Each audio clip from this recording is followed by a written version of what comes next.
In this video, I'm going to talk a little bit about other areas of classroom management that relate to using games in a phonics classroom. It'll be quite a short video, but hopefully it'll be useful and will give you some things to think about. So the first thing I want to talk about is the concern that a lot of teachers have, especially if your background is in teaching older people and you haven't used many games or in classrooms before. The first thing that a lot of people worry about is, how am I going to keep control of this group of kids? The last thing I want is these, crazy, hell children running around and getting out of control. And it's a justifiable fear, but in reality there's often not so much that you need to worry about. If you do a few basic things, there shouldn't be too much trouble in terms of keeping control in the classroom. Now, the first thing that we want to think about in terms of control is an idea called learner training. Part of what we're doing in a classroom is getting young kids used to being in a classroom. And if you can get a set of conventions and a set of rules, if you can train your learners how to learn in the room, then obviously that's going to make any teaching environment better. This is particularly the case with very young kids. They can be a little bit more crazy at times, but they're also far more willing to follow instruction and guidance than older people are. So it's very important to establish routines, get everybody knowing what each stage of the lesson is going to be about. And if you can get these routines established and built into your lesson, it becomes so much more easy to control what's going on and how the students act in the lessons.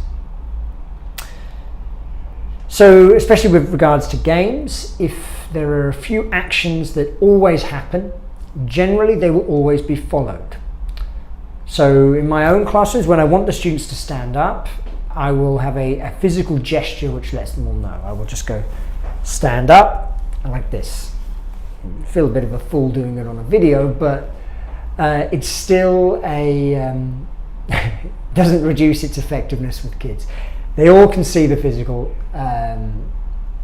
sign and they all know how to follow it. If I've got a new student in the class, they can pick that up very, very quickly. Once everybody's stood up, they all should know that they need to put in their chairs.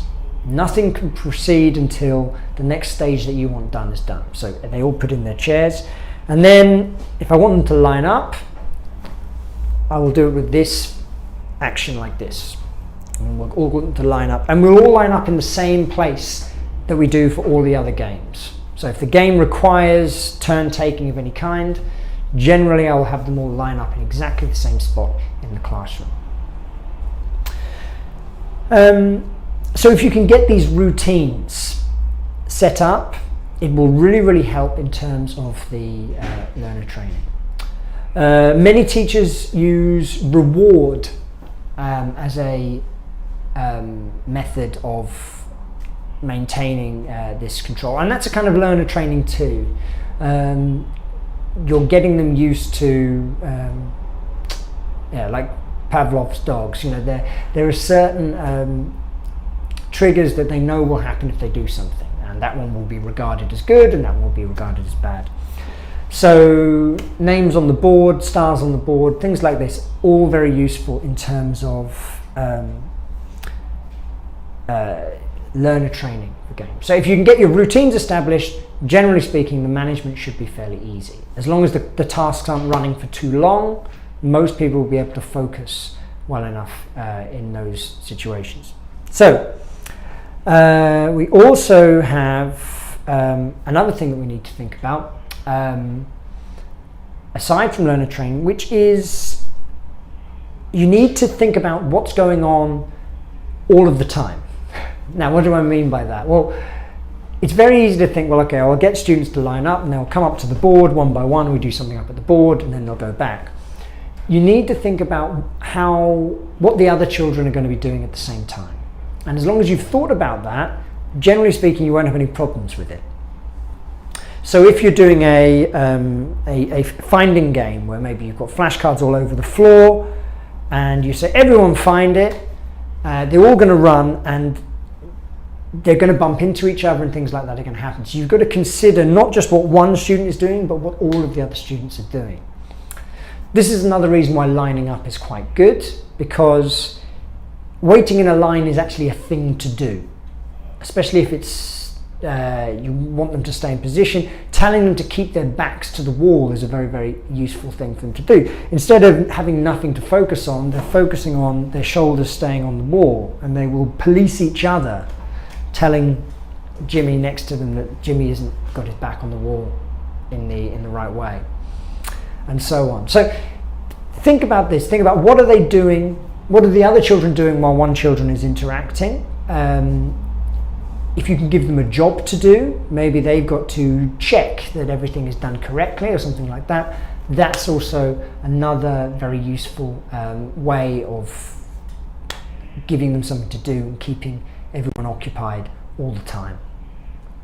So I think if you do those things, if you consider what the other students are doing and your learner training is good, and you have routines that everybody understands and everybody knows regardless of language level, then generally speaking, maintaining discipline and classroom management in the up sections of a phonics lesson is not the challenge that it may look on the outset.